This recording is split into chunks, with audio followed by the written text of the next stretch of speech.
سوچتے تھے کہ لائے گی برابر تعلیم، کیا خبر تھی کہ چلا آئے گا الحاد بھی ساتھ. مطلب یہ ہے کہ ایسی تعلیم جو شانہ بنا دے آدمی کو، شانہ، اور شانہ ہی نہیں 1.5 شانہ. 1.5 شانہ والا ڈینجر رہتا ہے. کیسا رہتا ہے سنیے؟ 1.5 شانہ وہ ہوتا ہے جس کی تربیت نہیں ہوتی ہے. وہ کہتا ہے کہ 26 آیتیں قرآن سے نکال. 1.5 شانہ. اللہ رب العزت ایسے 1.5 سالوں کا انجام دنیا ہی میں دکھا دیتے ہیں.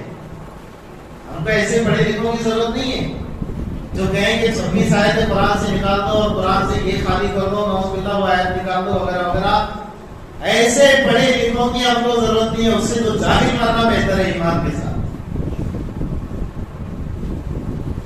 ایسے پڑھے لکھے جو قرآن پہ اعتراض کریں، ایسے پڑھے لکھے جو کہہ دیں کہ مجھے دفنانا مت، مجھے چتا میں جلانا، اور چتا بھی کس نے جلانا؟